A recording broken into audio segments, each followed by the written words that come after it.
But the senator, while indoctrinated, could not explain his toxicity.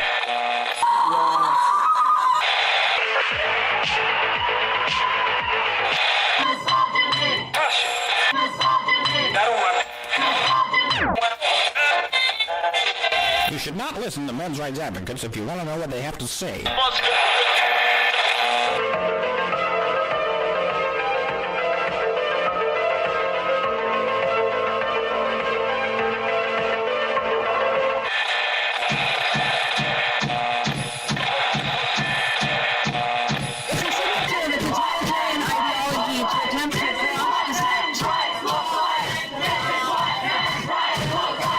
Let's begin it.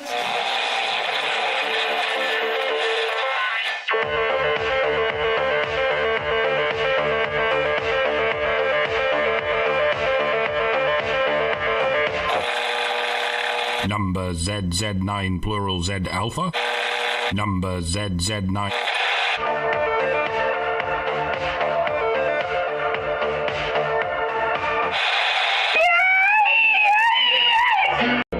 All the second stage tanks now pressurized. Astronauts report it feels good. T-minus 15 seconds. Guidance is internal.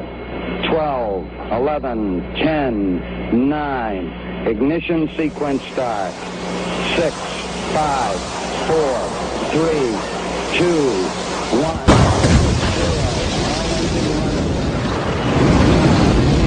Like a furry torpedo to the jugular. This is Honey Badger Radio. Radio with bite.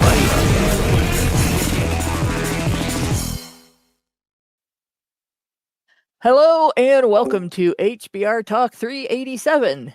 Lonely? Congrats! You're the boogeyman now.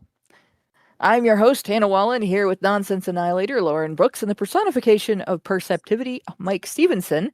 Hello. And we have our friend Richard here today. We haven't brought him in before, but tonight we're going to discuss a couple of articles about incels. Richard has been involved in a couple of documentaries about incels and has been involved with the community for quite some time. He spoke not on stage, but answered a question at ICMI 2019, and I think had just about everybody in the room in tears. That's what I was going to say. I made the panel cry. Yeah, it's when you don't understand someone's situation and then they give you the lowdown on what it is. Sometimes that's what ends up happening because you get information you didn't consider. Yeah, and I've got Shadow Wolf in the comments going, I saw the title and chuckled, so what's new? Yeah, it's just been, of late, I've been hearing incel in the media, and it's gotten to the point where anytime I search for anything when I'm looking for topics and stuff like that, I have to sort through media attacks on incels as a population to get to a topic that isn't primarily about incels. So I figure, you know what? It's about time to talk to an incel and have that be the topic. I should say, I was an incel for 3 years, but only because various governments wouldn't let us be together for 3 years. And I guess Lauren is just as much as an incel as me because she suffered the same fate for 3 fucking years. Whatever. Yeah, I have not really been in exactly that situation. I have to say all my celibacy has been voluntary, totally voluntary, except for a short time living 80 miles away from my husband, and even then it wasn't really celibacy. So there you go. But before we get into the actual topic and why lonely men and only lonely men are the boogeyman, let's take a look at what we got to do, as always. Honey Badger Radio dishes out a smorgasbord of thought-provoking discussions, and as experiences, both recent and long past, have demonstrated, the provoked thoughts are fighting back. They're going to hate this show because they hate incels. They made it clear that for people like us, relying on third-party payment platforms like Patreon to fund our work, is treading on thin ice or building our house in the path of a rapidly growing wildfire. In light of this, we strongly encourage our supporters to switch at least their support for us to feedthebadger.com, the most stable way to help us out. And if you want to tip us directly instead of relying on any social media platforms tip jar, the link for that is feedthebadger.com/justatip. And as always, the same risk applies to our social media platforms, which is why you should further provoke the thought police by tracking our thought-provoking discussions on honeybadgerbrigade.com, where you can find your way to all of our content as well as a link to feedthebadger.com in the drop-down menu at the top of the page. And with that out of the way, what about Richard Bier asks, what about during playoff season? My husband is actually less into sports than I am, which is odd, but not unheard of. And I don't like necessarily watch them on TV, but he doesn't really like to watch them at all. So there you go. I like to watch them through the lens of a camera on the sidelines. That's where I like to be. But let's get into this. So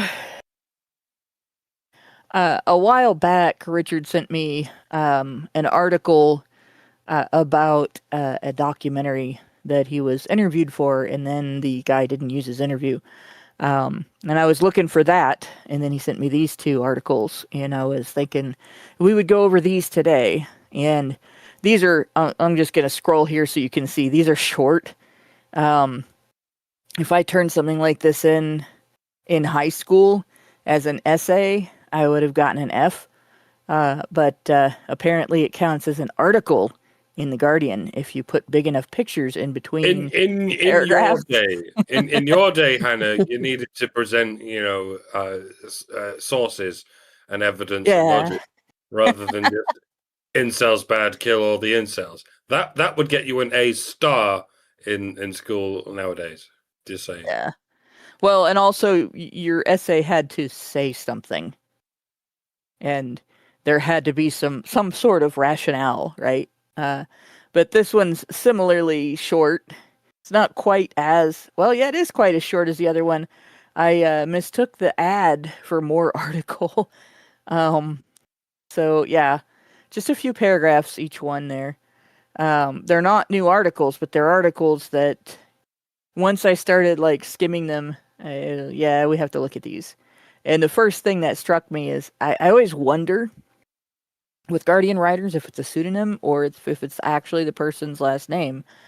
But then I thought about it. If this individual is actually Islamic, that's an interesting little side point, because the men who get exploited as warriors, as fighters, both in legitimate battles against terrorism and in terrorist organizations, the men who get talked into becoming suicide bombers in beautiful gardens with lots of drugs and stuff so that they're not thinking straight when they agree to do this, are usually men who don't have any other prospects. They're not the guys that are going to get married and have kids and are going to attend university and become a doctor or some other highly useful profession. They're usually the guys that have a rough time making ends meet, usually the guys that have a rough time finding a partner, maybe don't find a partner.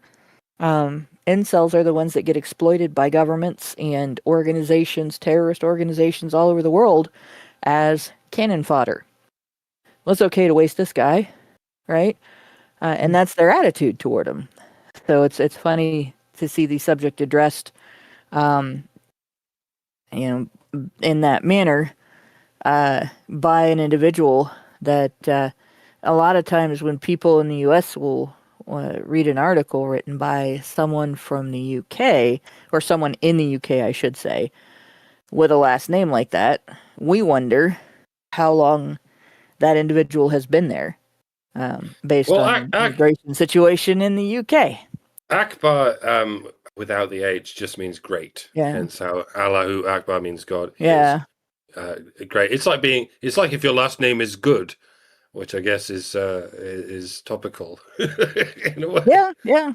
And actually, there are two spellings for that too. There's good with an e at the end and good without. But yeah, unlike we had a last name on my track team was spelled Dicke, and people used to not know how to pronounce it when they would do the announcements on the different events and stuff. And, yeah, I could see that. and he was in field events, and in field events you had being up, meaning you were next. Oh no, Dick is up. On Dick deck is, you were right after the next person, and then if you were after the person who was right after the next person, you were in the hole.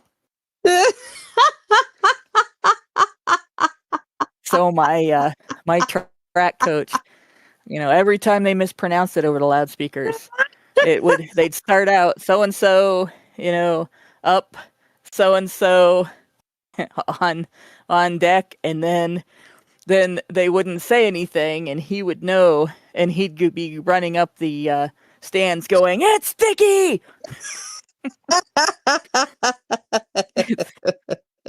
Do not say "Dick in the hole." I got my dick on deck. Dick on deck. Yep, dick up. Dick's Which up. in Ohio vernacular can mean make a mistake. But never put your dick in a hole. Never put your dick in anything that resembles a hole. It'll never come back. In a box. There we go. And not in a large box. The larger the box and the larger the hole, the greater its gravity. Paradoxically, do not under any circumstances attempt the slit experiment with your dick. You never know what kinds of strange physics can happen after that. Oh, and the vacuum cleaner. Yeah, no, that really sucks. That's a bad experience. That really sucks. So, the article, and again, this is 8 months old, but this is about a play, and this woman is, I guess, reviewing this play. The second article is also about the same play, I think. Nope. This is about another. It's about a documentary. Yeah, the documentary. Yeah, another bit of fiction, but they didn't call it fiction when they did it. Okay, so 3 men are gathered, excuse me, in an online forum to speak of women as bitches and Beckys. It's like the first sentence. 3 men are gathered in an online forum to speak of women as bitches and Beckys. That's outdated slang. That's funny. Did they think incels invented using Becky as a slur? Yeah. What does Becky mean? I've heard about. Oh, Stacey. Becky and Stacey are the same thing, but it's like a different thing. Did they not know? So Stacey's like on top tier, Becky's lower tier. Okay. Yeah. So what's lower tier from a Chad? Is there such a thing? No. Or is there there's Chad and no one else? No, there's Chad, Tyrone, Miguel, and Pichit. I see. So there's just Chads of different races. Why do I know what all of those are? Yeah. So it's just Chads of different races. So women have tiers of success. Men are pass fail. That's about right. But they really think incels invented using Becky as a slur. And Floyd as well. Well, maybe Floyd, but toilet.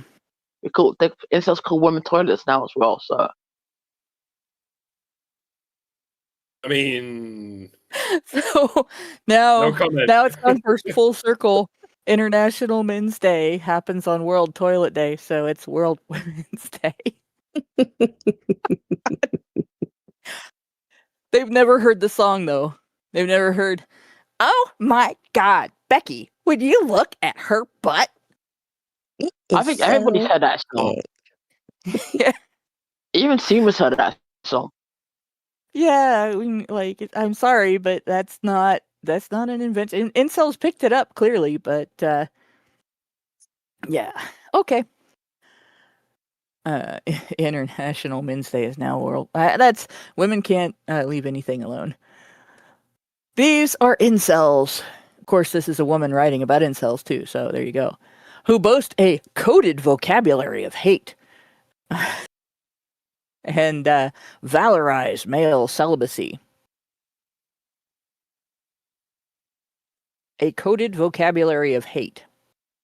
Like toxic masculinity, patriarchy, male violence, mansplaining, man-spreading, man-interrupting, toxic masculinity. Man-keeping. Yeah. But man-keeping as well. Oh yeah, man-keeping. Yep. And then of course, the women who want to date high-value men but call all men scrotes. Which and definitely they call men they call men moist as well. Yeah. Yeah, the language is pretty close between the two.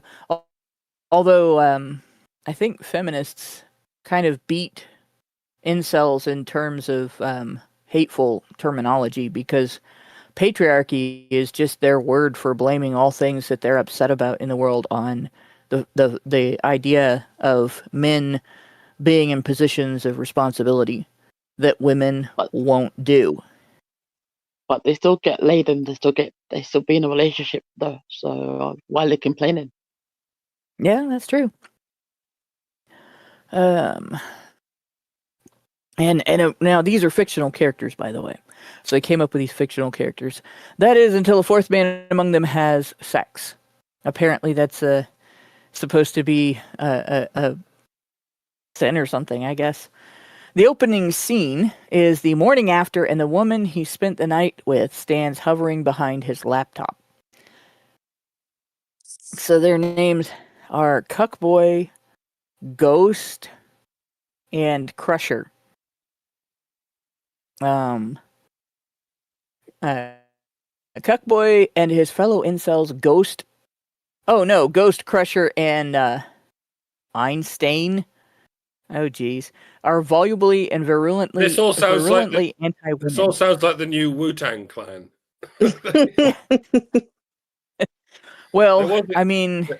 There was the Ghostface Killer, wasn't there? I'm sure there was something else. Ghostface Killer, Inspector Dick, Wake on the Chef, and Method Man. There was like but we can't call these guys the Wu-Tang Clan. We can only call them the No Poontang Clan. Very good. Hey, see, this is why Hannah gets the big bucks. Big. Yeah. Did I just name 5 of the Wu-Tang Clan instead of all 9? If anyone can name all 9, you get a fucking trophy. I mean, well, listen, I can't from New York. So there you go. I'm from New York, and I can't name all 9 of these motherfuckers. I can't do it. I'm sorry. There we go. Was Redman a part of the group, or was he just like a side person? No, he came after. He came afterwards, but he was never part of the Wu-Tang Clan. He didn't even come out of Shaolin or I know. What's Staten Island. Papa Wu. Who? Papa Wu. But he wasn't part of the Wu-Tang Clan either. I don't know who that is. So it was like Redman. He was just like an associate. Not sure. I want some love for Old Dirty Bastards. Anyone know Old Dirty Bastards? R.I.P. By the way. I know who that is. Yes. But yeah, I haven't heard that name in a while. Eventually, he's actually going to be old. He's dead. Oh no, that's not going to happen then. Didn't he die? Yeah, he died. He's done. He died before his first album came out. That's ironic. He Okay, named his son. He named his son Little Dirty Bastard, and he's a legend forever for that. Nah, And yeah. he's a Now, what legend for happens pulling when up. he gets big? ODB pulled up in the welfare office in a stretch limo to pick up his check. Oh my god, that's that's great. True That did story. So, happen. huh? That did happen. Yeah, that did happen. This goes on. Feminists have destroyed male and female courtship, says one. But gradually, of course, they have to like have this stilted, stereotypical. You just type that feminists have destroyed male and female courtship because that is the natural way that people speak. But gradually, they are shown to be desperate for intimacy once the itch has been scratched by Cuckboy's hookup with Margaret. And of course, these are actors and actresses, not they didn't use real dialogue from real incels because they won't go near them. First staged at the Edinburgh Fringe last summer. This show about Edinburgh. incel. Is it Edinburgh? Okay. Yeah. About incel ideology. It's Edinburgh. it's spelled Edinburgh, but it's pronounced Edinburgh. Okay. So don't like let you're any addressing a skater. Don't let any Scottish people like mock you for saying Edinburgh, because they don't pronounce it how it's spelled either. They say Edinburgh, even though it's spelled Edinburgh. I mean, I'm from Ohio. We call Versailles Versailles, so I mean, it's bad. There's lots of cities with burg on the end, and lots with borough on the end. But burg and borough are the same word; they come from the same root. Yeah. So it I think doesn't we matter. discussed that during one of the episodes on the voting history. Before we got sidetracked from that, we get sidetracked a lot on this show. It's I'm doing it again. Sorry. Yeah. But this is the part I want to take issue with, right? Incel ideology, right? Because an ideology is essentially made up of not just beliefs about a thing, like not just I think this is true or I think that is true, which is what they're using to call it an ideology, but the idea of having a moral code of some sort.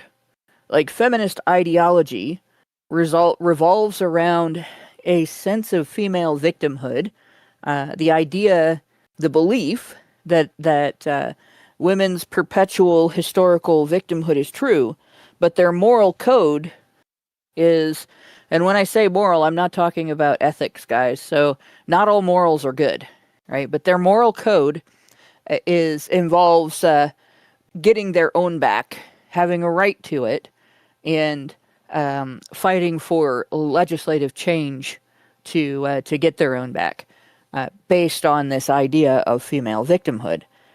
It used to be the idea that they were going to have all of the rights men have without all of the responsibilities, obligations, and restrictions that men face as a result of those rights.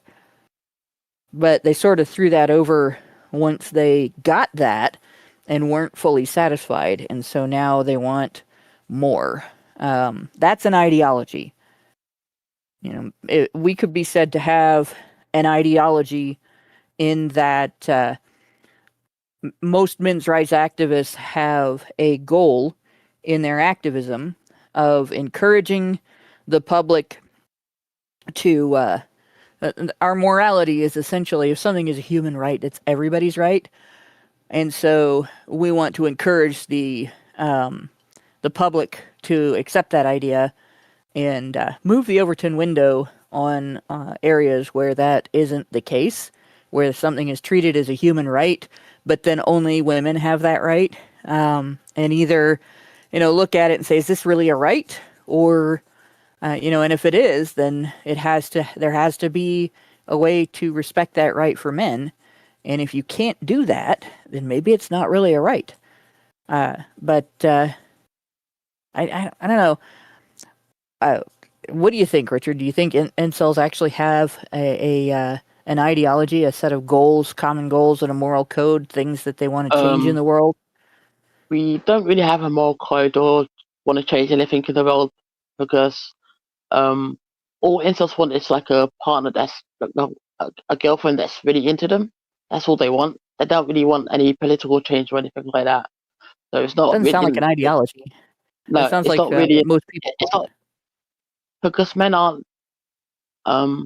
can't share their grievances online or anywhere else, and the forums and online is the only place where men can vent about their frustrations. Yeah, not Like usually without backlash. Any movement should seek to make itself obsolete. That's what we've been saying about men's rights advocacy for And all that's what this the time. incels have been saying for a long time as well. Well, on incels, it's on an individual basis.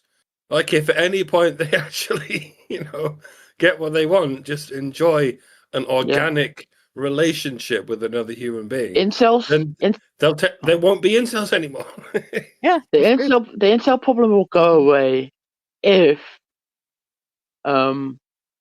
something was to be legalized and women will lower their standards, but that's not going to happen.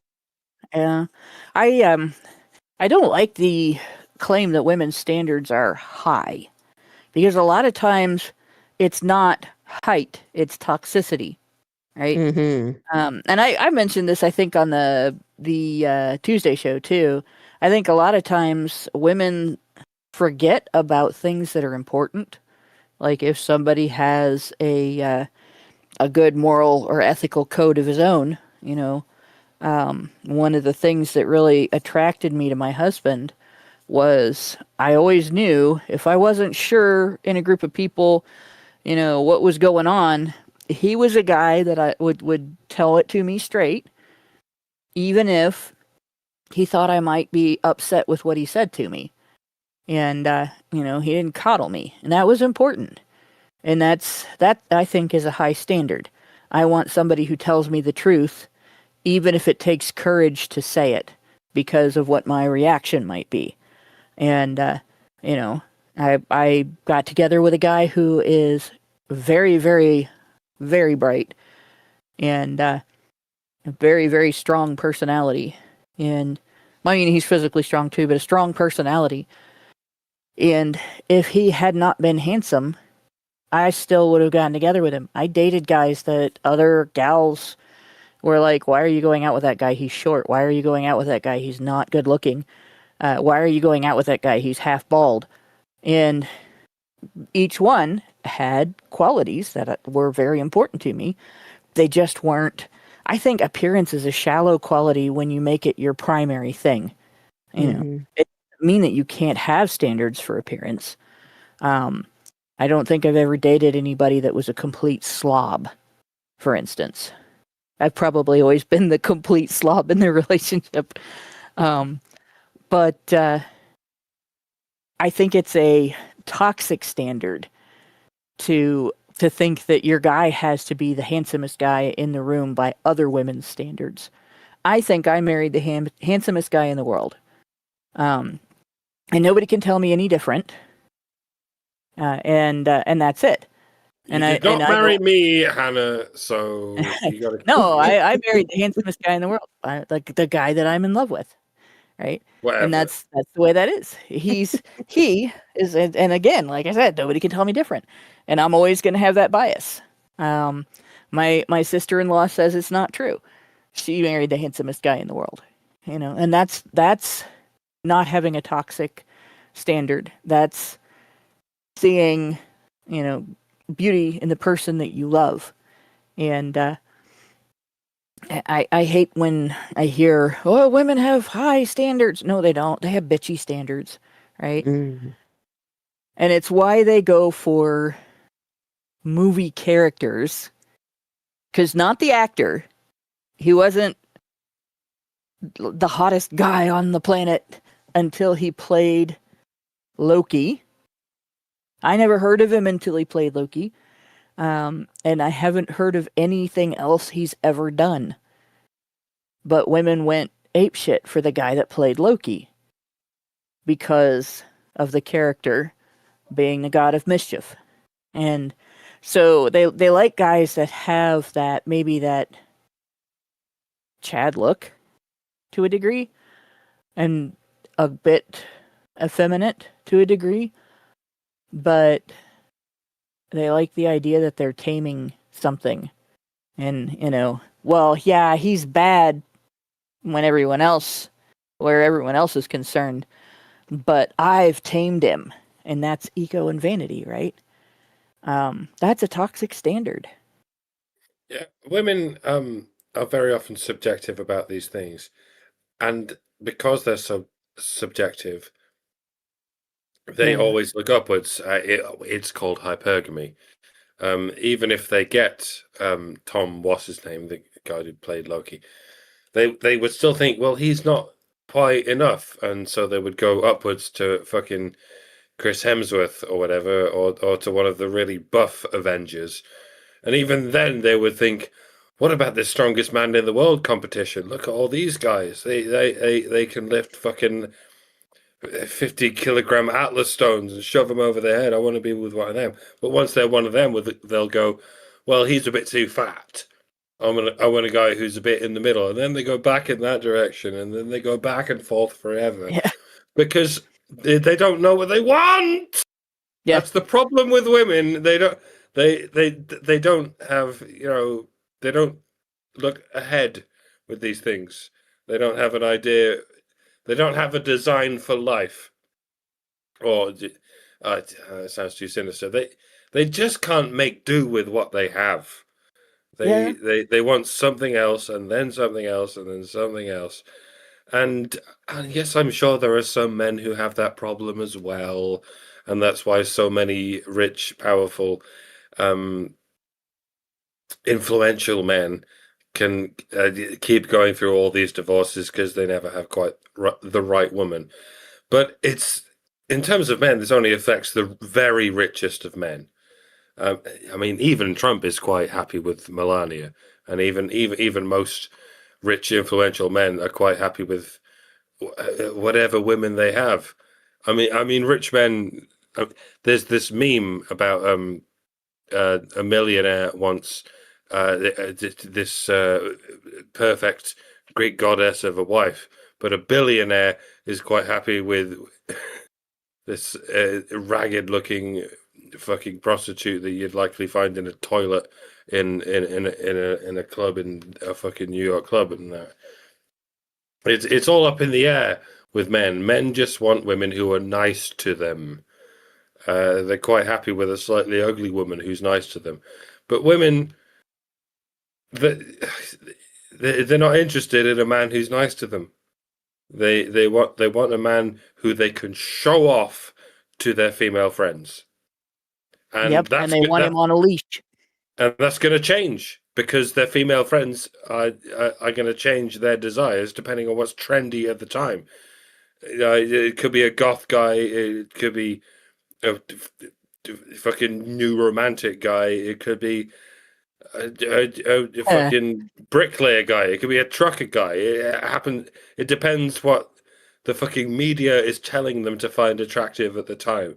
There's all sorts of thought into this, that women want what the consensus tells them to want. Yeah, and speaking of toxicity, it's bad when you like, you are with the wrong friends, right?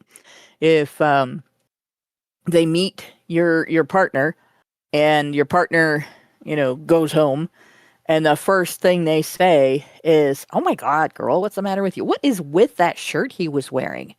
And all it was just, there's a funny joke on it. Nothing about what they might have in common, or what does she like about him, or none of that. Just, "Oh, did you see the hole in his shoe?" And I've known that type, and they will pick that guy apart. That group of friends will pick that guy apart. A different way of doing things, the way my friends did. Like, we basically, when we checked out to make sure, each one and my group was mixed. There were guys and gals. So you get into a relationship with someone, you bring that boyfriend or that girlfriend out on a fried pickle run. The fried pickle run involved going out to a place that doesn't exist anymore. Was called Hollister's Pizza, and we would just order snack foods, fried pickles and other things like that, and spend a few hours shooting the shit. And if the person, just was able to just be relaxed, laid back with the group and, enjoy banter without trying to be fake or not being nice, we had pretty minor things that, like you had to be a jerk, or you had to be, maybe looking not able to connect with the group, looking at the rest of us like, what the fuck is wrong with these people? For us to be like, well, maybe you're not really compatible with that guy, or maybe you're not really compatible with that girl. And there weren't very many guys that didn't pass the pickle test. There were a lot more girls that didn't pass the pickle test. They would get upset.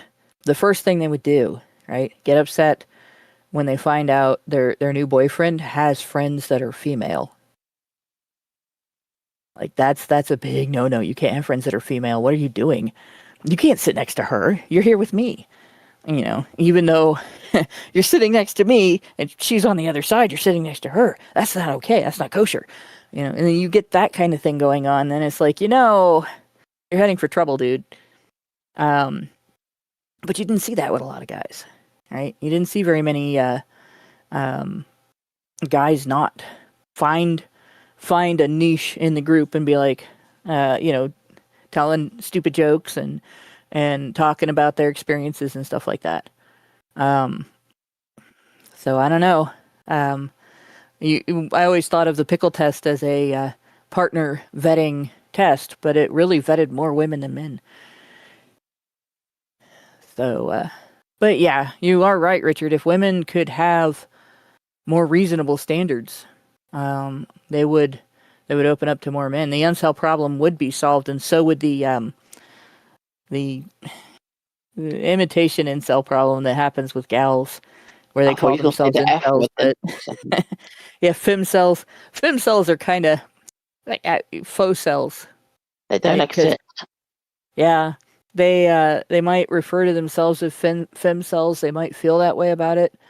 But the truth is, if they would broaden their standards, take some of the toxicity out of it, they would find somebody.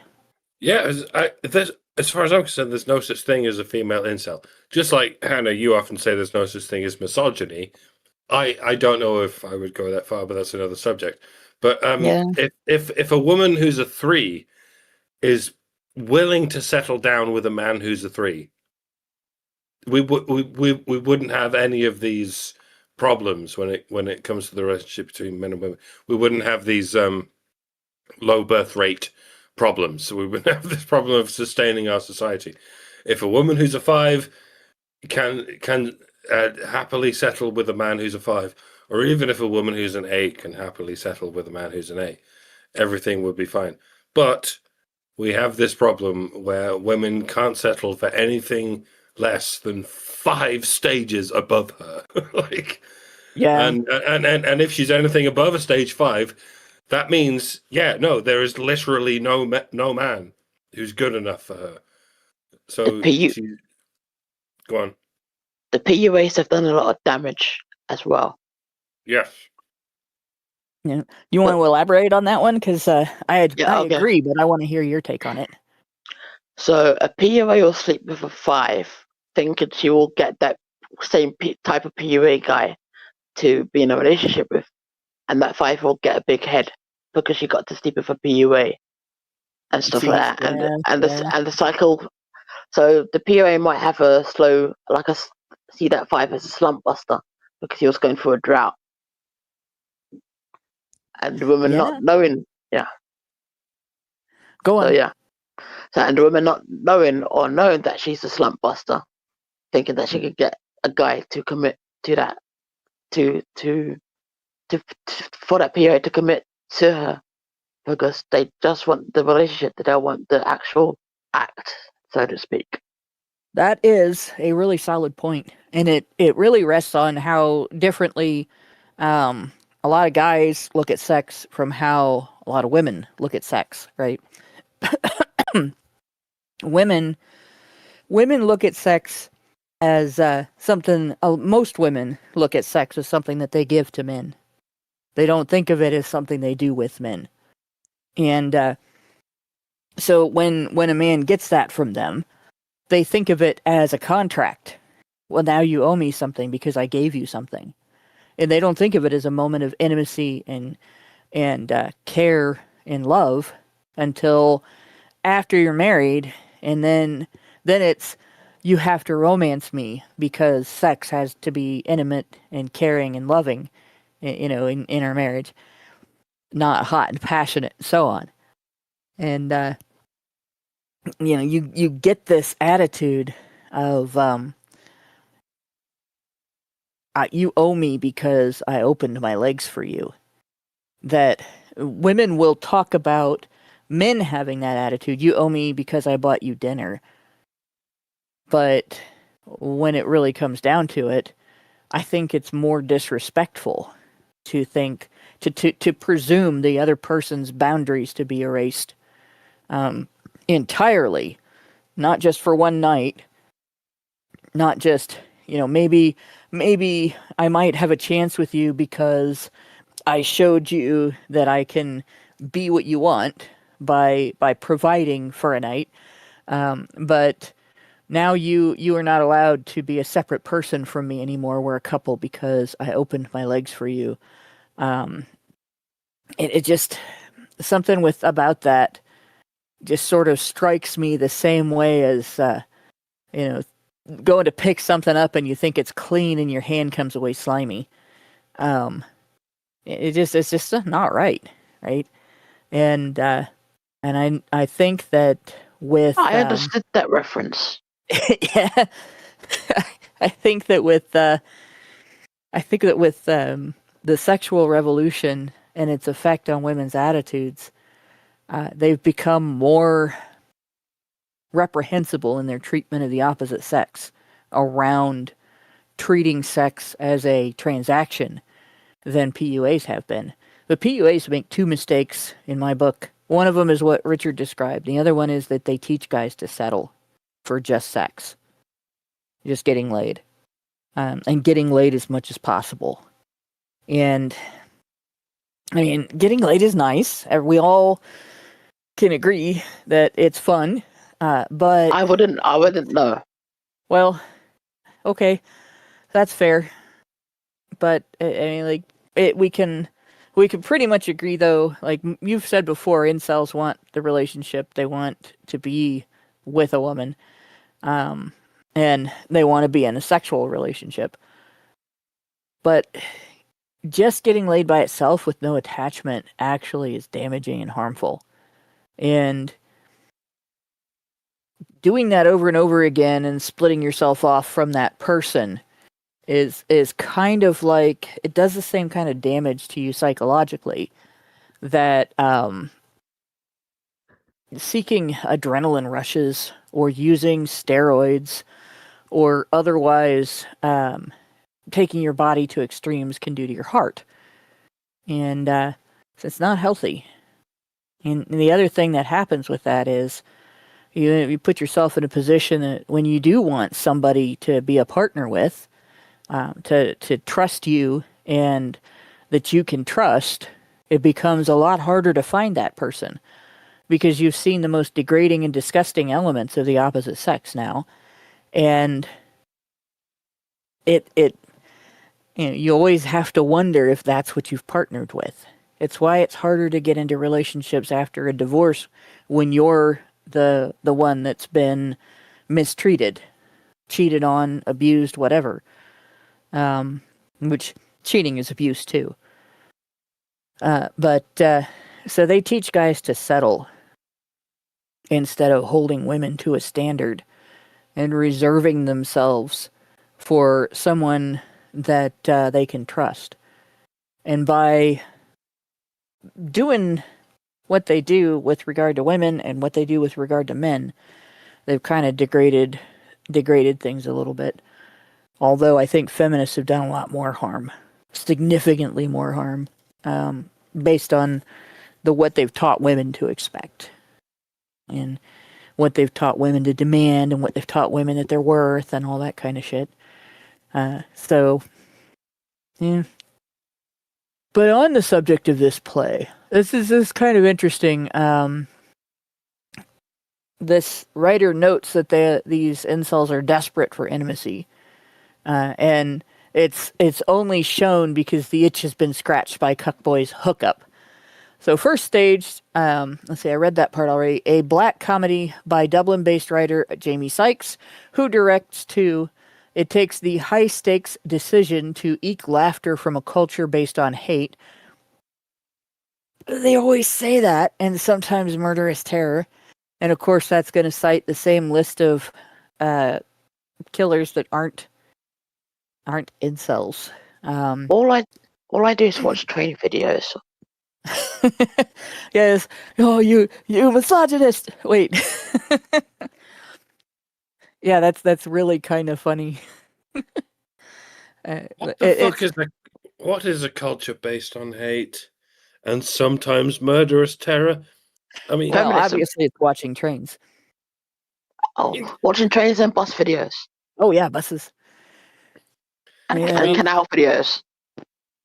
A culture based on hating other cultures and sometimes murderous terror against other cultures and on the whole, it succeeds. That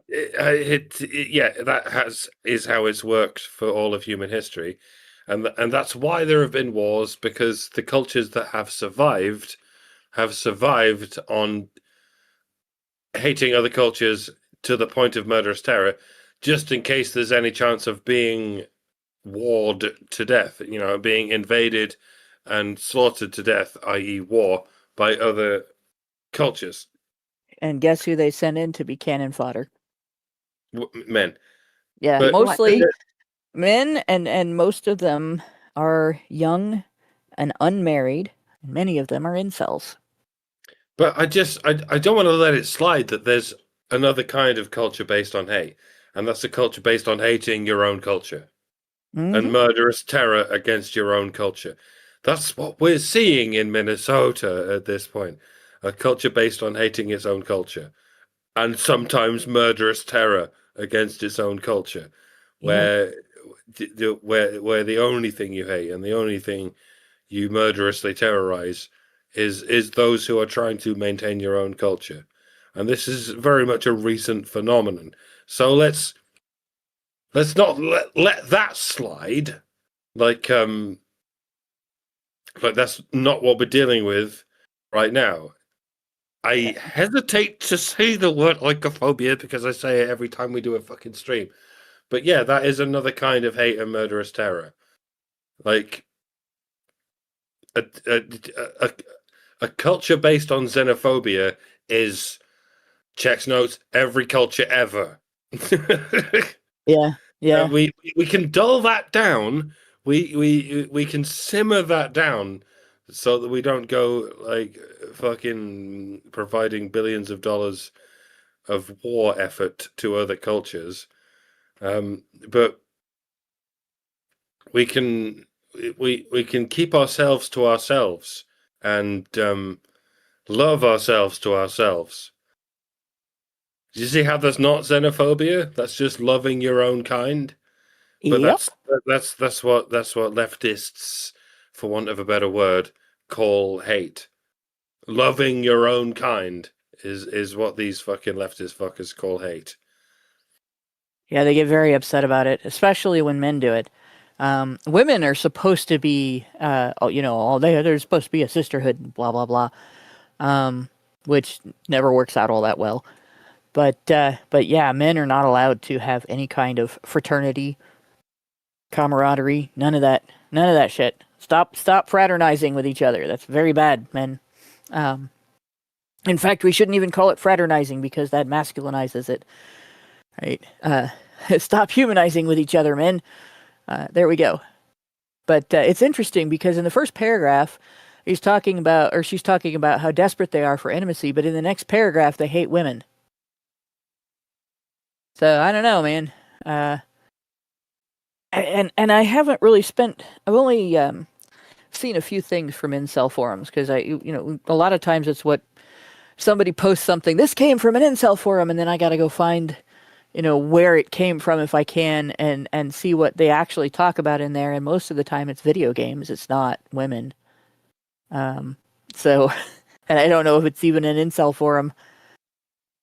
But well, and Shadow Wolf 87 says it's fraternizing with the enemy, Hannah. But yes, feminists think men are the enemy. Therefore, if you fraternize with other men, you're fraternizing with the enemy. See how that works? Very clever. They're very good at that. So they can make anything that you do bad. Even if it's just being friends with other men. And then if you're not friends with other men, that's also bad because it means that men don't understand how to make friends. Very clever. Or it's benevolent sexism, right? If you only fraternize with other women, that's benevolent sexism. You're being too nice to women, and therefore you're also a misogynist, so you're on the fucking guillotine as well. You fuck. Or it's womanizing. Yes. Yeah. But it's interesting how you can be desperate for intimacy with women and yet somehow hate them. Like, which is it? Is any of this even remotely like what incels are really like, Richard? Not really. Most of the posts are men complaining about their lives and not getting attention from women in general, or being abused by women. So there's some hate in there, but not a lot of hate.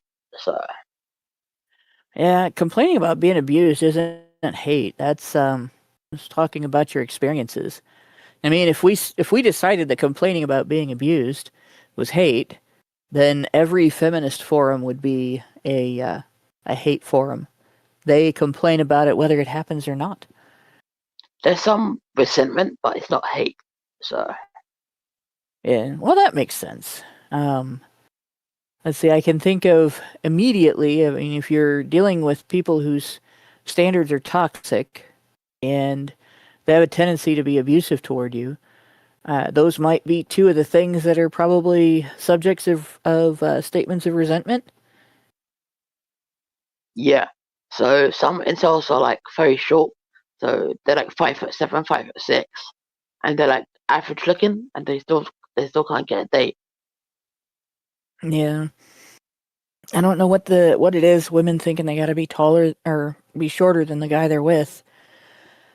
But I mean, if I'd have done that, half the guys I dated, I wouldn't have been able to go out with them.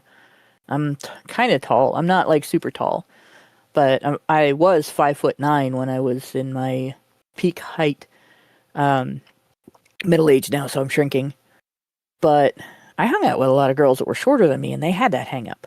If a guy was shorter than me, they would be like, "Oh, you can't go out with him. He's short," and they'd be shorter than him. And I always secretly wondered if they were trying to break me off from this guy so they could date him. Probably. But it really was that, sometimes it really was, you can't date that guy, he's short. Like, so? What's that got to do with anything? Whereas there are men who like women who are shorter than them, and there's no shortage, lol, of men who like women who are taller than them. There's a fetish for everything, and it's not even a fetish. Men aren't that picky. I mean, if all things being normal, maybe they would be, but we live in this age in which, men are generally taught to get whatever they can get, and even if they don't have a fetish, they're perfectly happy with a woman who's a bit taller than them or a bit shorter than them. In fact, there's a lot of men who have a fetish of a woman who's like 10 foot taller than them. I mean, you can sort of see why. The idea of having a woman who's skin you can crawl all over. It's hypernormal stimulus. You can test this sort of thing with all kinds of animals. Like if chicks are obsessed with a beak that has 2 red lines on it, then you can show them a even bigger stick that has 2 red lines on it. They'll go mad for it. And it's the same with men. If you present them any kind of supernormal stimulus, they'll go for it, and that includes very tall women. It includes very fat women. And anything you can put in front of a man that looks like a woman but even more womany, they'll be like, "Oh hell yeah, I'll go with that." And you'd think the same would go for women's attraction to men, but something has been shoved in the way of women's attraction to men. Some unnatural bullshit has been stuffed in the way of women's attraction to men, and it's they oppress you. No matter how tall they are, no matter how strong they are, no matter how rich they are, they're always oppressing you. So you have to go higher every time. Even if you find a 10, fuck it, you have to try and find an 11. But there's no such thing as 11. But these amps go up to 11. Yep. And the dumb thing is, if men are oppressing women, and you go for the top dog in out of the whole pack, right? Wouldn't he oppress you more because he can? If that was real, you would want to. If you were in a real world scenario of men oppressing women, the most attractive guy would be the one who was the least capable of oppressing you, especially if it was actually true that women are equal to men. Which, when you really think about it, so you have a culture. Imagine a culture, right, in which two groups of people, I don't know, Wockets and Weebles, right, and they're identical in every way, except Wockets have an Audi and Weebles have an Innie, and that's it. That's the only difference between them, is that they look a little different, and they're shaped a little different, but they're equal in strength and capability, intelligence, the capacity for love and morality and ethics and problem solving and all things that people want to know about each other. But somehow, without explanation, for thousands of years, the Wockets have managed to oppress the Weebles so completely that they have never advanced, that they've developed a lack of common sense, that they are kept poor. They have to depend on the Wockets. They've never built anything of significance, and they're not involved in any of the systems and mechanisms that make their civilization exist, other than the production of young Wockets and Weebles. And that's it. And they never have agreed to that. Somehow they've never agreed to that. How on earth would you expect in a population where both of these groups, both of these populations are completely equal in all ways, how would the Wockets maintain that system of oppression? How would they be able to stop the Weebles from just running off and starting their own civilization, or killing them all in their sleep, or fighting back and saying, no, we're not going to take this anymore, you're going to treat us as equals, and then doing it, being equal? You'd either have to have complicit Weebles, and in greater than median numbers, right? Right. You'd either have to have that, or it would have to be a lie that both of those populations were identically capable in all ways, or equal in every way. Clearly, somebody lied about something. But you know what happens when you say stuff like that on the internet? You get called misogynist. You get called a pick me? Pick me, or an incel. You know, I get called an incel more than I get called a pick me. Why? They think I'm a man. 0 days. Yep. Oh, also, I think the Tin Man has blocked me on Twitter. Uh-oh. Well, we can find out why. But And Lisa's not that far from Lisa's not that far from blocking me either as well. So yeah, I probably have been blocked by hundreds of people by this point, even without the block bots. But I don't worry about it too much. I get into arguments sometimes with other MRAs and get blocked too, and I've got some people that block me when they're mad at me, and then they unblock me, and then they start retweeting me, and then they start talking to me again, and then they follow me, and then they get upset with something else I've said, and then they block me again. So I don't get too heated about it, because it's just people do what they're going to do. Do you know, I've never blocked anyone on Twitter, and I've never encountered someone's Twitter profile only to discover that I'm blocked. Now, that second thing sounds obvious because I'm not going to be presented with their tweets because I'm blocked. But presumably, in some way, people find out that they're blocked by someone because in some way they go to their Twitter page to see what's going on, and then they find out that they're blocked. But yeah, no, this is twofold. I've never blocked anyone on Twitter, and I've never encountered that screen that says this user has blocked you. Because I've never gone that deep. I just don't fucking care all that much to encounter people who I wouldn't have found had I not tried to counteract that block.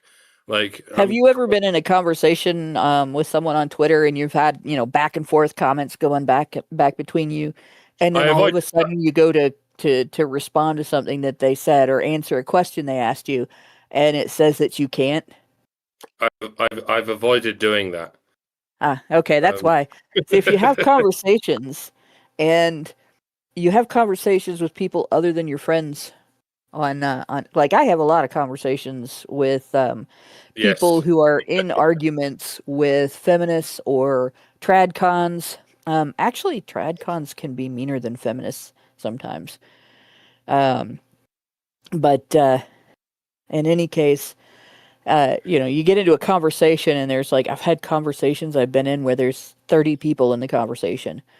And as I'm trying to read and follow what's taken place in the conversation, so my comment doesn't come out stupid because I have failed to consider some context or something, I'll run across comments that I can't see because the person has me blocked, or that I can't reply to because the person has me blocked.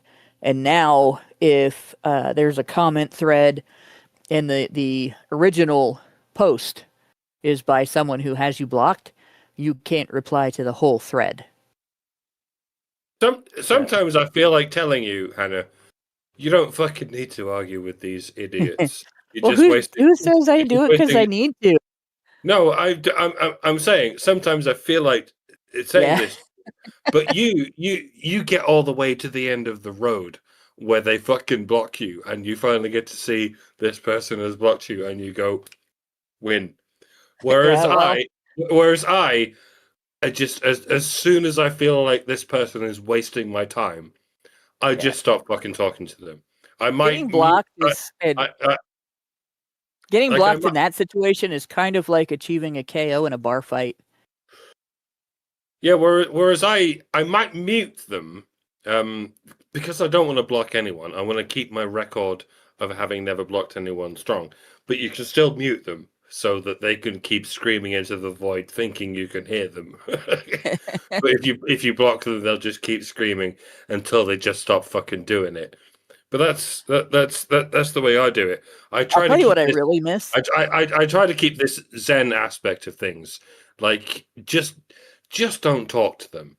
Like What I really miss is when I get fed up with someone. I used to be able to tag this account into the conversation called Prometheus, and Prometheus was a bot, so it's blocked. It's not allowed on Twitter anymore. But what it would do was it had this way of speaking that wasn't quite philosophical, but it sounded pseudo-philosophical, and it would reply in this pseudo-philosophical, not nonsensical. Actually, sometimes Prometheus had really good advice on how people could get along with each other and have success as social individuals in the world. But it would, for the rest of the conversation, anytime anybody said anything mean, it would reply to them. And, feminists say mean things all the time. Mangaka says Prometheus got off the internet and wifed up Hometheus. It was a lot of fun because I ran into a few feminists that couldn't figure out that it was a bot, and they would argue with it. Mm-hmm. And they would get mad, and they would start accusing it of harassing them, and they would start like calling it a misogynist, and and it would just respond back in this mild. And I would just watch.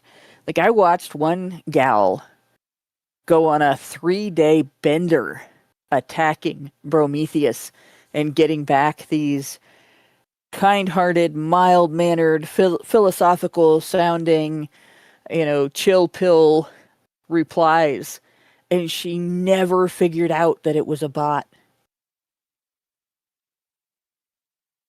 But unfortunately, it was kind of like one of those "how do you keep an idiot busy" cards, and it just says that on both sides. And I really want YouTube to introduce a mute option, because sometimes I get reply guys who will just have something who will just respond to every post I make.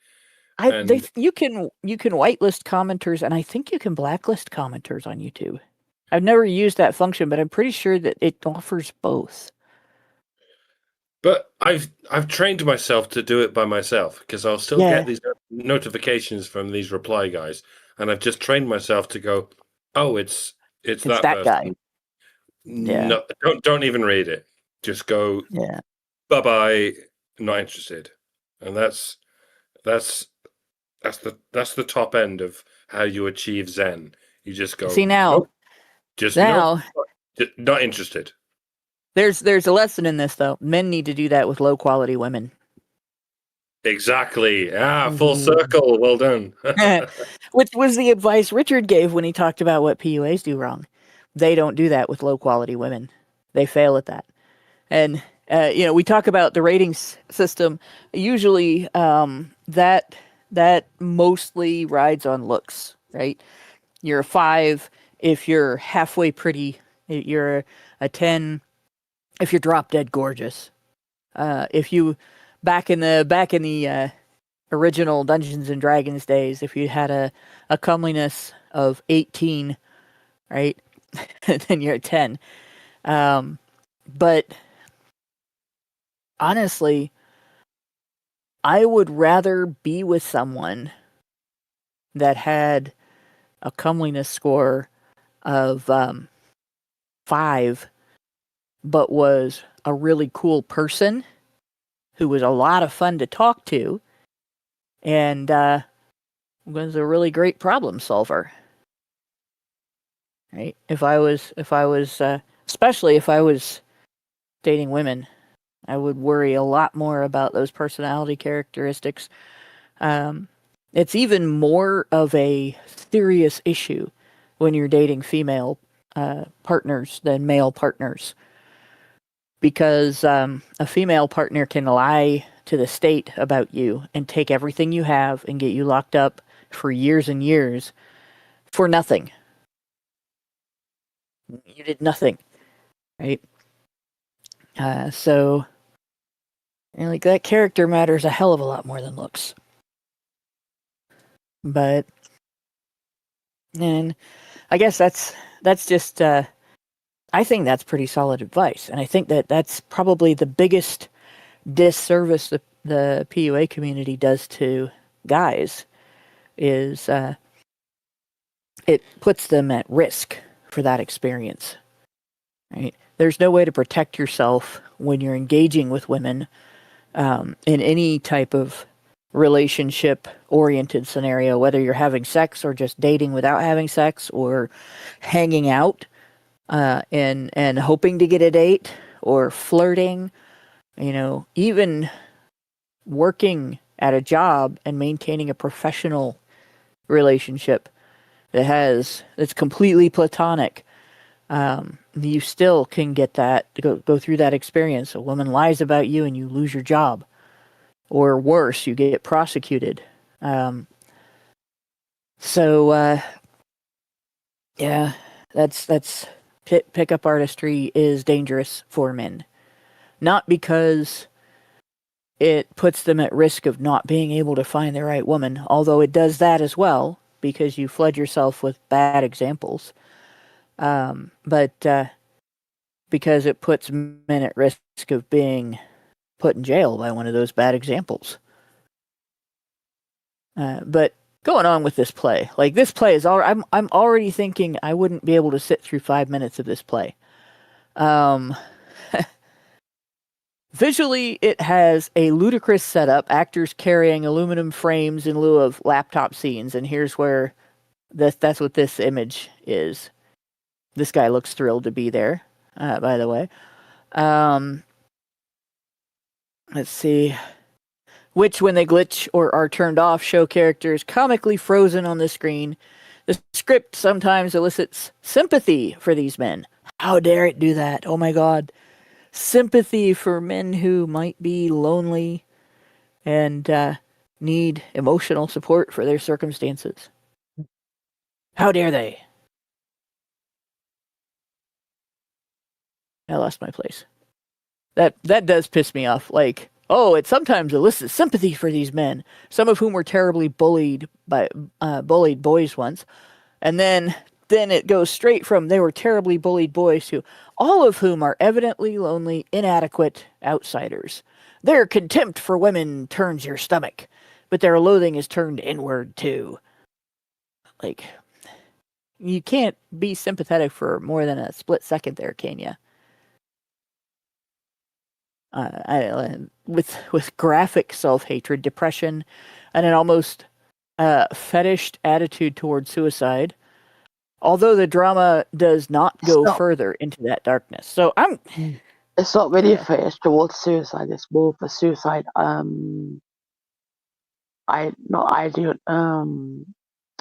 it's a suicide topic, but I can't pronounce the word. Type it into the chat, into the like where the last thing that was about the okay, yeah, the last you typed in there just before, we were typing about the Wu-Tang Clan. Type into that chat what the word is that you're trying to think of. But just from talking to you about it in the past, I've gotten the impression that quite a bit, and also being reassured by the guys in like our Discord, quite a bit of it is dark humor. Whereas I think these people are taking it all 100% seriously. Suicide ideation? Ideation, okay. So sort of talking about feeling better off dead. Yeah, pretty much. Yeah. No, I have to be careful of what I say to certain staff members. Right. So because they will report it to some people. So right.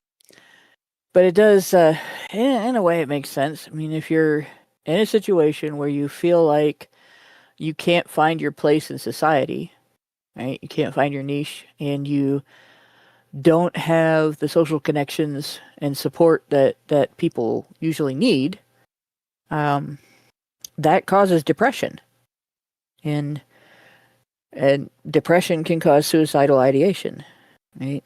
And that kind of follows. So it's not a good thing, but it's not unreasonable. It's a reasonable response to unreasonable circumstances. And the most appropriate response, if women were the caring and fair sex that they purport to be, the loving and gentle sex, would be, oh gosh, what can we do to make you guys feel more supported and alleviate some of that depression? That would be the, compassionate and caring human response.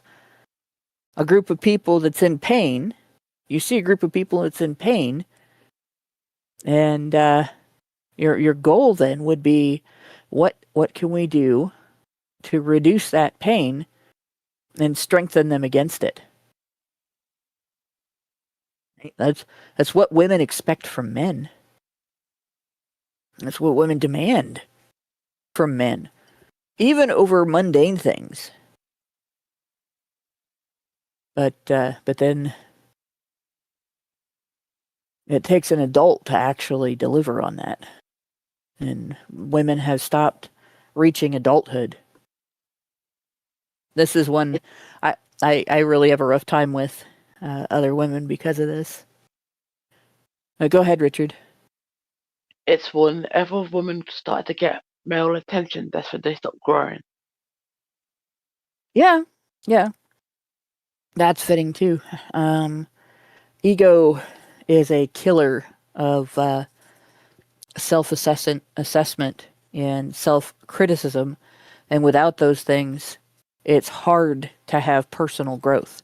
You have to be able to be down on yourself with the idea that you want to change things and not retain the characteristics that you're down on in order to have personal growth. So it makes sense that women who never had a dad figure in the first place never got male attention in the first place. So when they stopped receiving male attention in the first place was the moment they were born. Yeah. Which kind of makes sense that from the moment they were born, they became fucking slags, or whatever word you had for it. Sluts.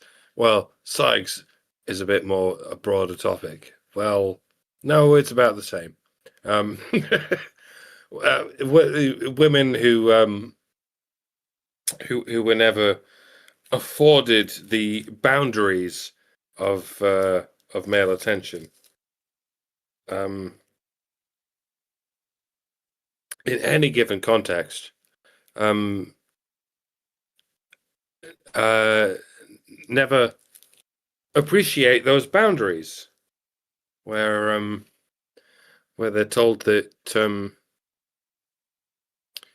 you shouldn't just cast your net as wide as you possibly can in terms of trying to get male attention, and that's hence this meme. Yeah. Women who didn't have dads will become drag queen slags, and men who never had dads will also become drag queen slags. Well, one difference is women who never had dads will cast that net, that wide net, right, as wide as they possibly can for male attention, and then they'll bitch about 90% of what they get. Whereas I've never run into a drag queen that didn't take a compliment well. Some drag queens actually went into it for the artistic merit of it, and they will tell you, no, I'm doing this for adult entertainment. I'm doing this for artistry. Don't send your kids to my show. For the love of God, don't send your kids to my show. Yeah. And don't tell people that I'm actually a woman. That's fucking mental. I'm doing this for the sake of performativity. One of my old friends was like that. He actually was very upset because somebody brought a kid to his show. And he was like, what do they think we're doing here? I'm out there shaking my tush. I don't want a kid watching me shake my tush. That's gross. It was just like, it's one of the few people I've heard use the word tush for bottom. But, and it was adorable to hear.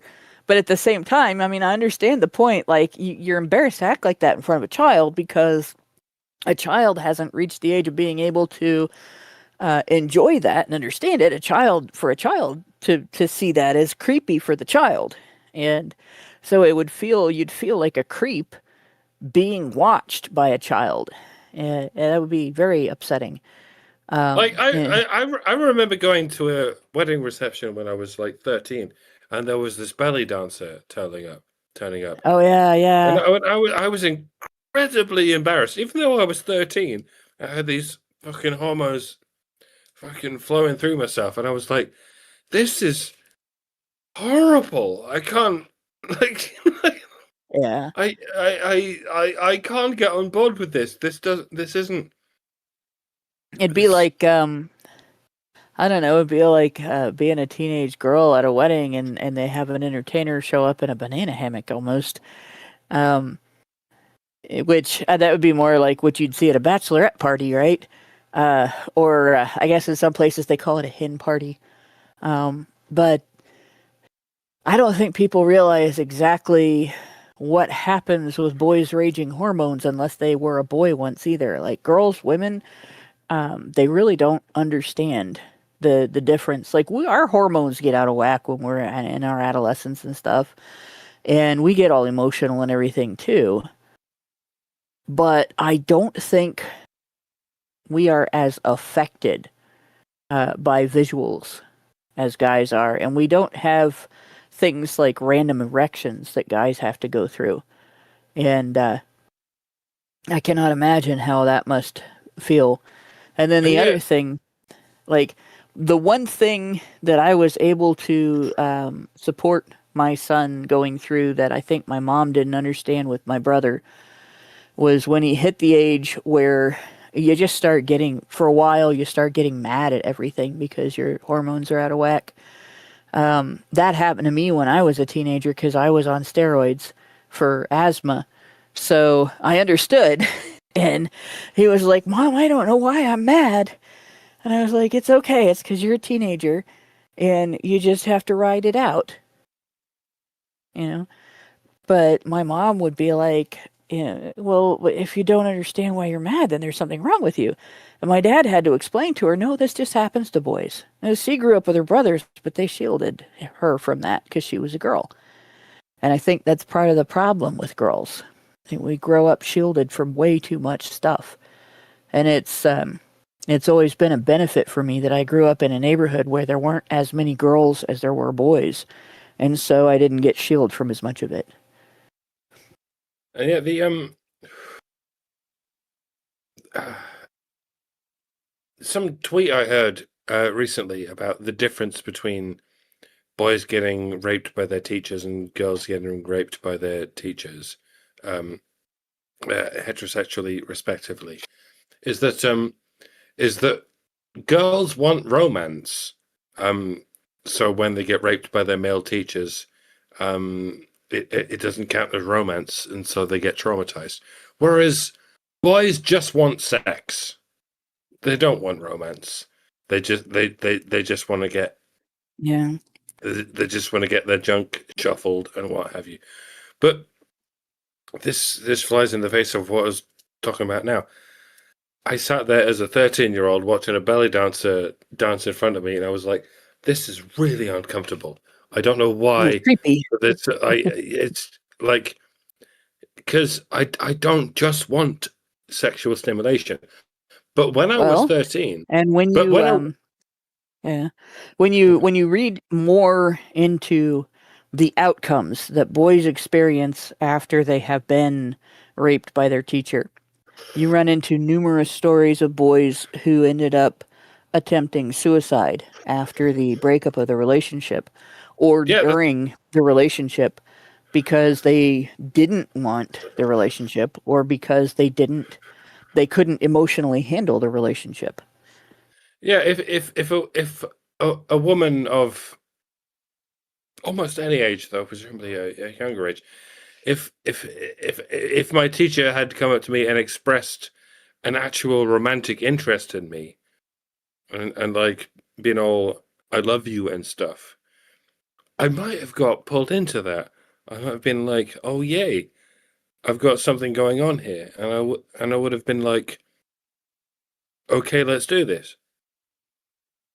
Do you see the difference between that and a fucking belly dancer, fucking running around, not even close to you, but in the same fucking reception hall at a fucking wedding reception? That's the difference.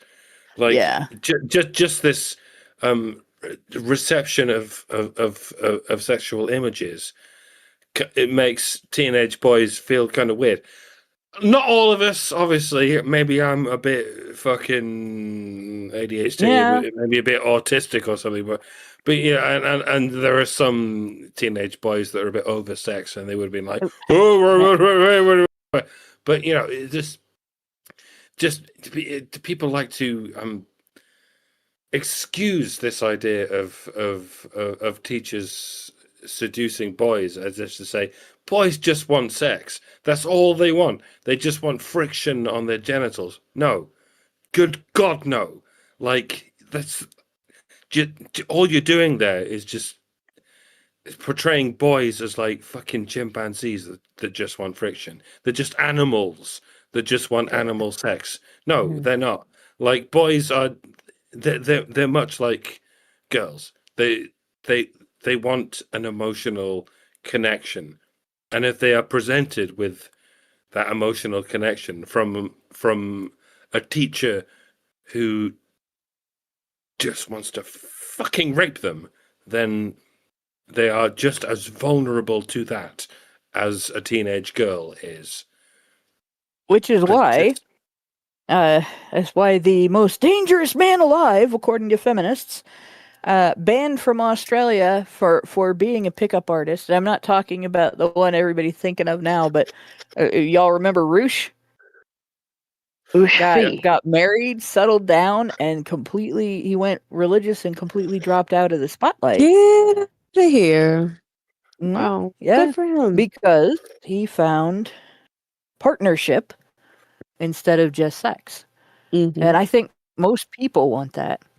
And by the way, in my area, it is not traditional to have belly dancers at weddings. We usually just have someone sing Sunrise Sunset from Fiddler on the Roof. And have, usually there'll be, a series of dances at the reception where the bride dances with her dad and to some song like Butterfly Kisses and about being raising your daughter and seeing her grow up. And usually the groom dancing with his mother will dance to Mama by Boyz II Men. But you don't really see much sexuality displayed at weddings. The most risque thing that happens is the groom pulling the garter off of the bride's leg and then tossing it to the groomsman, and the groomsman that catches it has to dance with the bridesmaid that catches the bouquet.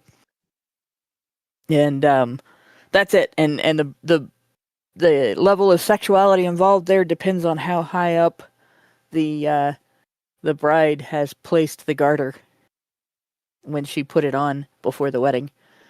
So, and it's like everything else is all cutesy and family oriented, which is the way a wedding should be, because it's a celebration of the expansion of your family by bringing in the partner that your family member just married and their family into the fold of your family. But yeah, Yeah, my point is, boys have emotions. You know yeah, how girls have emotions? Yeah, and boys have boys have those too. emotions too. Yeah, And those emotions are also connected to that weird sexual chemistry that's going on in their teenage years.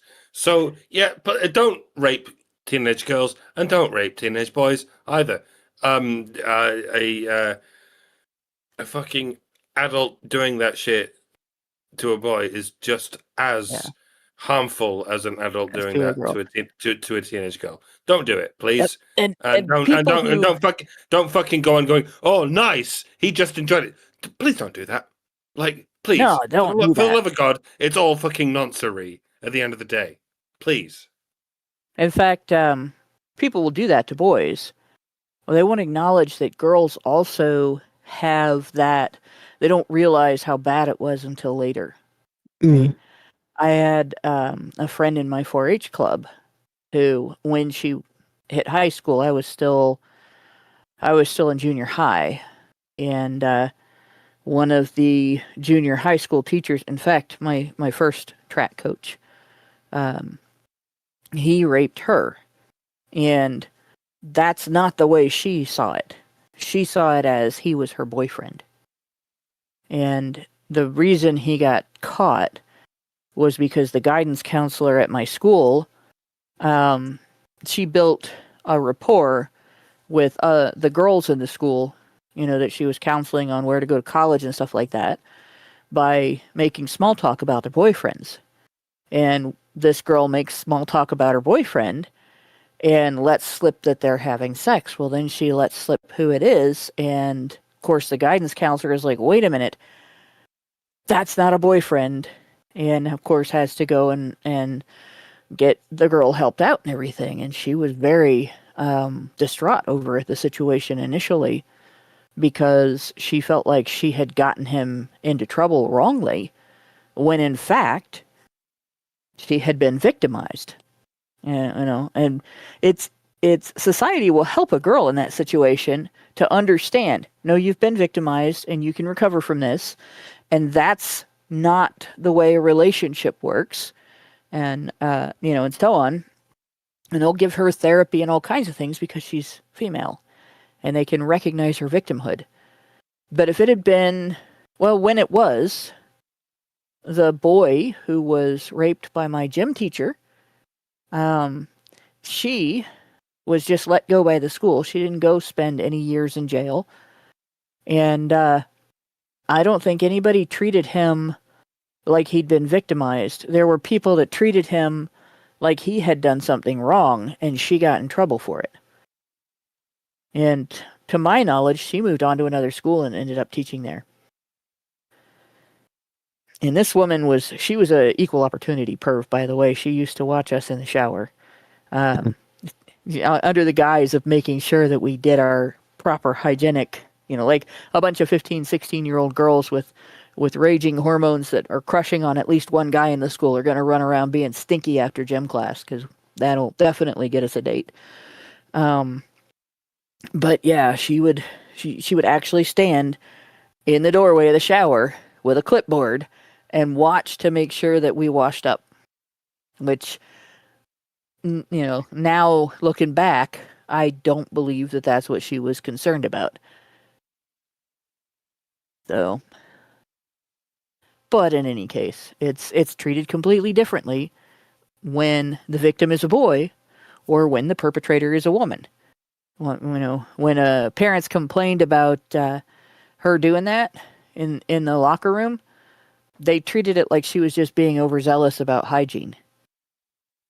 I don't think she was being anything about hygiene. And this is like male athletes competing against female athletes.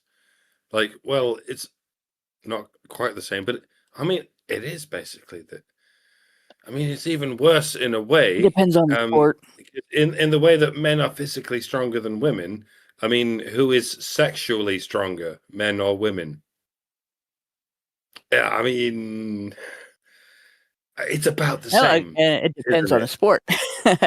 Is the sport getting someone to pursue you, or is the sport persuading someone to accept your attention? It's hard to say because we don't have male belly dancers. Oh, we do. We just don't in male dance the wedding same way. impressions. Yeah, we don't. We have belly dancers that are male. One of my friends was a male belly dancer, but his costume and his moves were not the same as that of the women. They were much. In fact, he had this one dance where he had a sword on his head, and it was a very masculine dance, and it took quite a bit of strength to do it. But and then you have to consider what people have to watch on television and indeed in the streets outside every nightclub. Do they see scantily clad males? Yeah. They generally don't, but they do see. I mean, teenage boys do see women dressed as whores everywhere, not just outside nightclubs, but everywhere, including on the television, including in movies, including everywhere. And might that drive them somewhere? I mean, what does a male prostitute even wear? Well, it depends on whether he's seeking male or female clients. There's no such thing as female clients, is there? Yes, I mean, yes, there are. Except in the West Indies, where these women go to get male prostitutes. You are mistaken, sir. There are male prostitutes in the United States right now that serve female clients. Mm-hmm. There are women my age who, now a lot of women my age that want to do this will go to a foreign country because it's easier to not get caught. But there are women my age who seek out prostitutes who are young homeless guys that they can get away with exploiting. Plenty of cougars out there. And it's just, if you, any parents that are raising a son, you want to make sure a young man knows that there is absolutely nothing special about women in their 40s and 50s that makes them any kind of spectacular prospect. But there's a lot they should question about why she's interested in them, because they're every bit as, in fact, more predatory and pervy than men who seek out younger women because they're younger and not because they're energetic or have new ideas, but because they're more naive or whatever, less mature. Both sexes, when they do that, when it's a deliberate, like, that's all you're going to go for, and you won't have anything to do with people that can keep up with you, that's questionable, right? But it's not more questionable when men do it. It's just more questioned when men do it. And sometimes it's wrongly questioned. So, but this goes on, and we're actually pretty close here to the end. Sorry, I keep putting my cursor up at the top, and then when I hit it, I screw up the page or open a tab or whatever. But to get it out of my way, this thing though, this inability to see her own lack of compassion for actual incels in this article. I think that's probably one of the sickest things I've seen a woman do. In one paragraph, she goes from recognizing some of these boys were terribly bullied as kids. Some of these guys were terribly bullied as kids. They're lonely. They have social handicaps, right? And then it just jumps to their contempt for women turns your stomach. Like, have you considered that if they have contempt for women, it might be because they were terribly bullied by them when they were boys, or terribly bullied by girls when they were boys? Nah, that couldn't be it. It's misogyny. Yeah, Yep, my knees are the soggiest of knees. Oh my gosh. And this is why I have doubts about the existence of misogyny. Like, just give me a real life example of actual misogyny, something that you can point to and say this is misogyny. This happens in real life, and it is actual misogyny. The primary reason why it happens is just out of an unfounded hatred for women. Well, it's obviously founded. Well, see, that if it's founded, right, it's not really misogynistic. It's a reaction to something. Well, in that case, misandry is founded by the education system and the mass media that has taught women to hate men. Right? Well, no, it's not founded. It's caused. Founded would be more like if every guy a woman knows beat on her or called her a pig or took things away from her without her consent and without trading anything in return. She hated men because of that. Then it would be at least founded. There might be a reason for it, right? So it's theoretically possible. Right? But I've yet to meet that chick. Like, so I'm like, oh, I say, so what real life examples? What's a real, genuine example of misogyny where a guy hasn't spent his whole life being abused by women.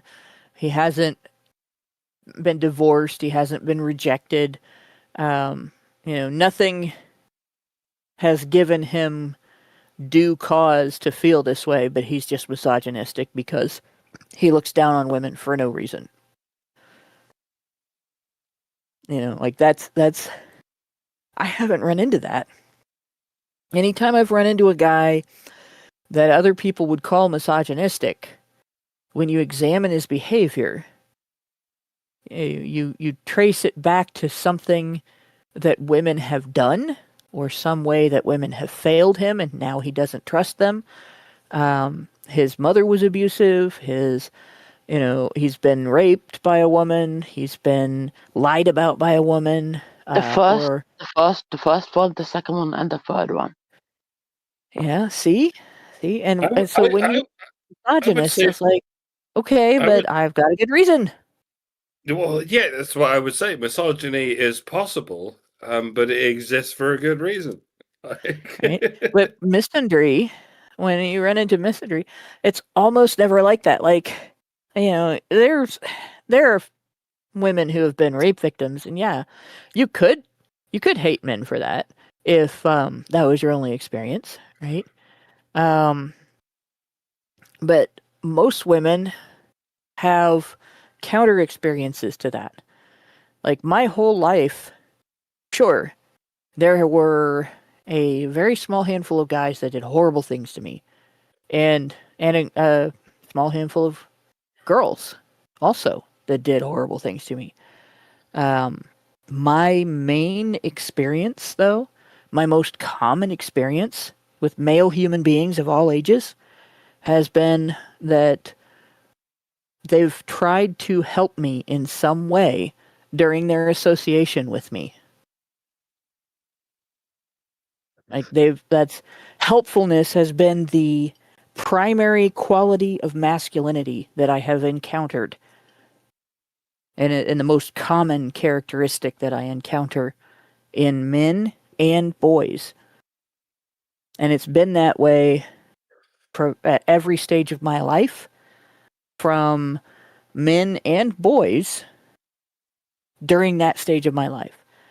That if I've had any length of time where I've been a friend, a colleague, a fellow parishioner at a church, an educator, a student, whatever, family members, at some point, I've noticed that they try to help me. and on a regular basis, not just like one time. It's not like that with women, not like that with girls. Like there's been some. I've had some very good friends that have been kind to me, and some family members that have been kind to me. But the primary characteristic that I run into, that I've experienced from other women, has been that they think they're better than me. And if I do something to contradict that, they get offended. So we can say misandry exists, but never for a good reason. But misogyny exists for no good reason. Well, misogyny.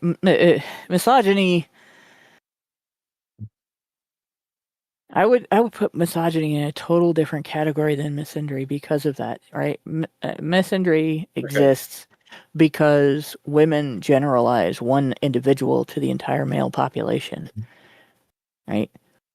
What gets called misogyny is often a response to a common experience of meanness from women or lack of compassion from women or females in general, right? Not just one person does something wrong and then everybody's responsible for it. And you see what I mean? That's why I don't treat the two as equal, and so I don't like to consider misogyny. Or we knocked Lauren out.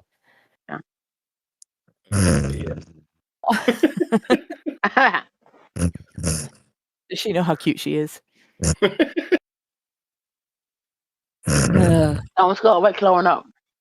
Yeah. So, well, I will go on with this. When it is at its best when it captures the men's twisted sexual hunger. This is the weirdest thing. Women, they chant, and you feel their resentful yearning. So it keeps going back and forth, right? Incels are supposed to hate women. Right? Well, I don't hate very many people, but I have experienced hatred, short bursts of hatred for people. And my response to that feeling is to avoid the individual as much as humanly possible. But that's just me. I think that's pretty normal. If you hate somebody, if you really genuinely hate somebody, you avoid them, right? You don't go seeking interactions with them and talk about how much you wish you could be together with them.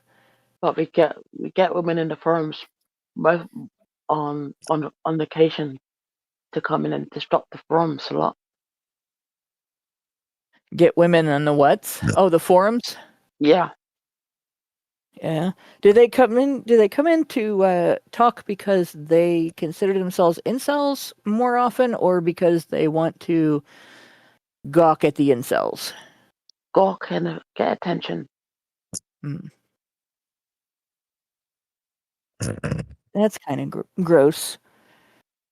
Yeah, thinking about that. I mean, it'd be one thing if, there was... There we go. I think I found a way to mute Lauren.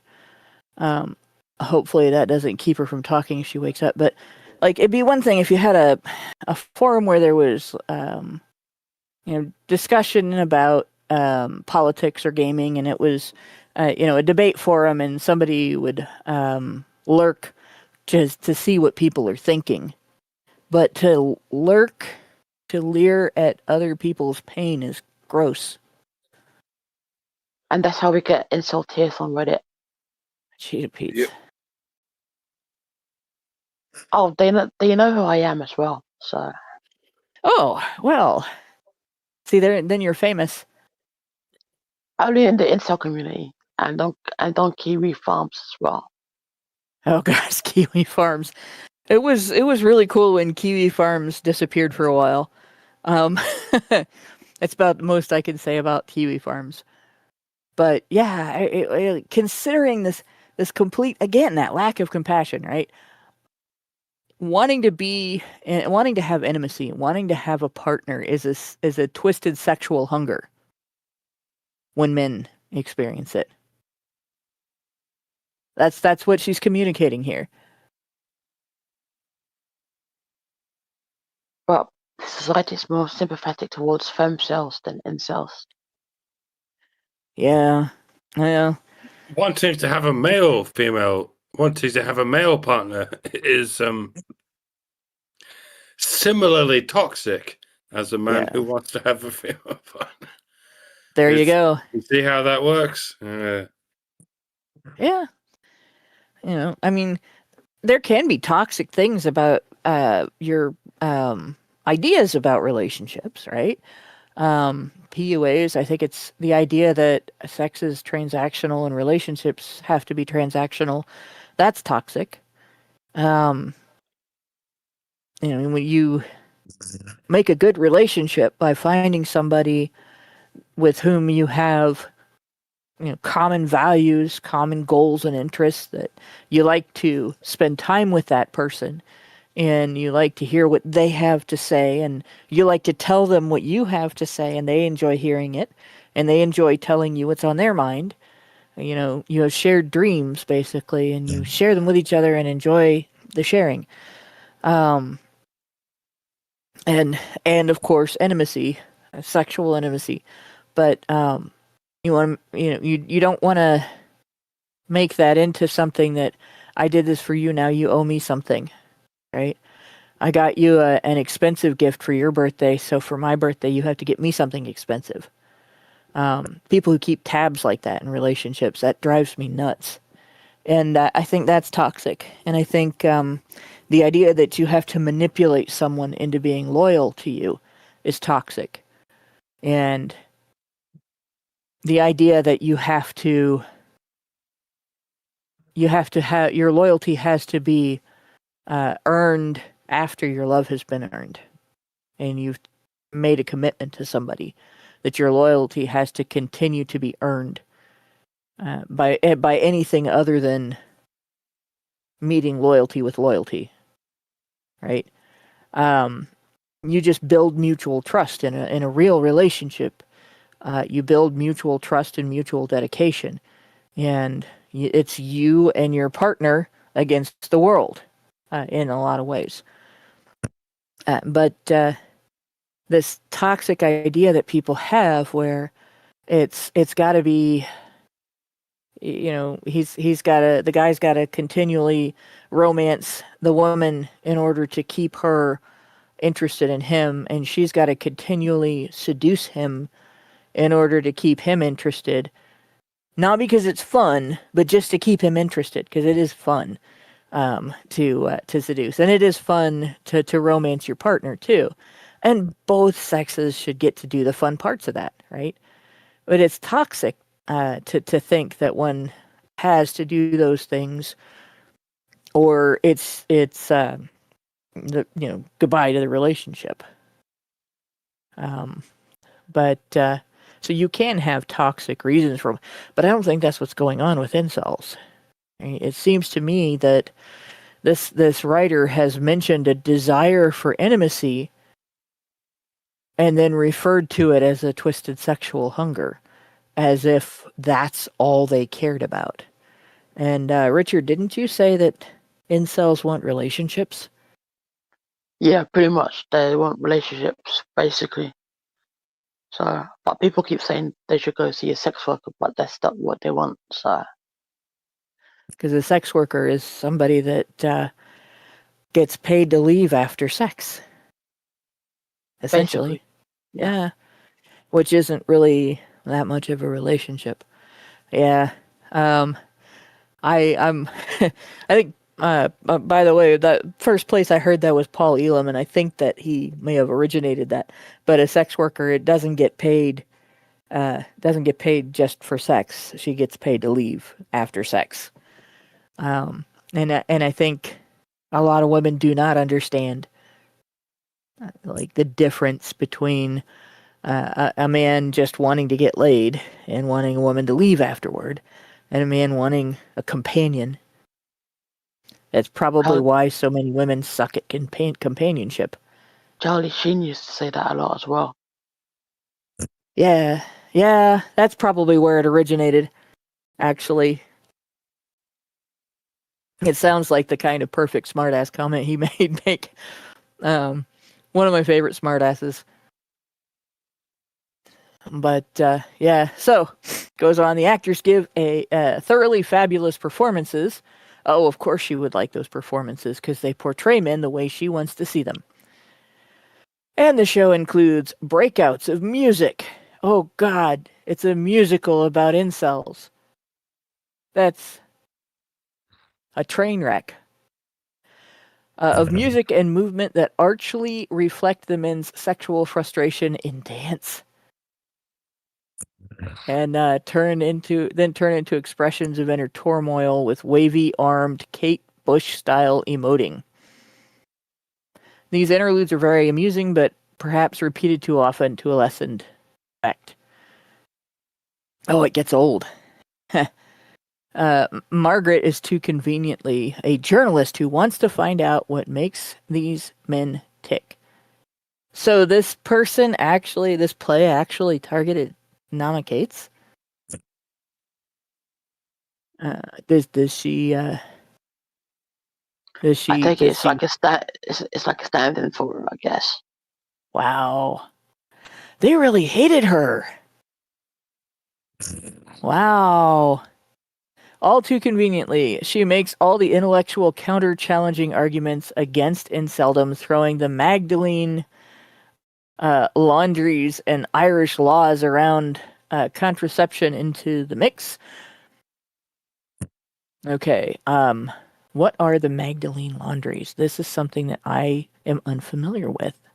Me too. Oh, good. I'm not alone then. I realize Irish laws around contraception probably have to do with Catholicism. Oh yeah, because they banned the birth control and abortion over there. But what does that have to do with inceldom? They think incels are in charge. Oh wow. That's quite they looked at who is like there's always a leader and an equivalent of a first lady. Okay. Wow. You still got to mute Lauren again. Oh, do I need to unmute Lauren? No, mute Lauren. Huh. Everybody else can hear her but me, huh? Okay. Yeah. That sucks. Well, I will unmute her. Let's see. I don't know what else to I know what I'll do. At this point, it just feels like punctuation. Yeah. Like every 15 seconds, you get a full stop. Well, it's what happens when you fall asleep at your computer. But somewhere in here, there's actually a spot for being AFK, and I can't find it. Oh well, we're almost done. I won't worry about it. It is adorable. And it is late, and for where she is, especially after getting up early in the morning to go to work. See, I get lucky. I nap before the show, but it's because I work at night. So I don't get sleepy this time of night. I'm like waking up more as the show goes on because normally I would be up until about 10 o'clock tomorrow morning. So let's see here. So Margaret is Namakeits, but a feminist version of Namakeits, which doesn't make any fucking sense at all. But okay. The men threaten to dox her, and it is a potentially terrifying moment. Especially in light of the misogynistic online threats that women all too often receive. But the danger here is too quickly neutered. I'm sorry, but it's pretty easy to neuter that kind of danger. There's a block button. And if you really take the threat seriously, if you think the person's actually going to show up on your doorstep, cops exist. You file a report. Like, that's pretty simple. And then the individual knows if anything happens to you, the cops are going to come talk to them. But, the ending does not have the punch it might. She wanted something bad to happen. Yet this play is gripping, queasily entertaining, and shows signs of arresting originality. I'm going to throw up. Sykes is definitely one to watch. And that's that article. We will have to have you back, Richard, because it's 9 o'clock here, which I think that makes it like, what, 2 a.m. where you are? Yeah, it's 2 a.m. Mike? Yeah. We will stop when we say we are to stop. Well, I still have an after show to do. A patron-only after Richard, do you want to stop? Let us know when you want to stop, Richard. We still got an after show to do, so... Yeah. Yeah. And usually by the end of the patron-only after show, it's like 4 o'clock in the morning in the UK, so... Yeah, so... Yeah. Yeah. I don't mind coming back again next week. That would be awesome. Next week would be and then next week we will read about the again Men of the Manosphere review, a truly terrifying hour. So apparently this one's a documentary according to its maker, but I kind of wonder how much of it is actually a real documentary versus this person's opinions wrapped around carefully cultivated or curated bits and pieces that, Probably don't contradict them. So, but with that, I will thank you, Richard, for coming on with us. Thanks, Mike and Lauren, for commentary and cuteness, the cuteness of the snores. Thanks. Thanks, Brian, for working in the background to make sure everything happens, because I still have not had the time to even, I haven't even set up my OBS setup on the new computer. And thanks to everybody for listening, because this has been quite an interesting show. But in the meantime, we got no super chats and no Rumble rants, but we did get a super chow from Meredith G, who said HBR Talk 387, honey for the Badgers, and gave us $5. And good night, all. Good night. Men's rights activists are machines, dude. Okay? They are literal machines. They are talking point machines. They are impossible to fucking deal with, especially if you have a couple dudes who have good memory on top of that too. Holy shit, you're fucked.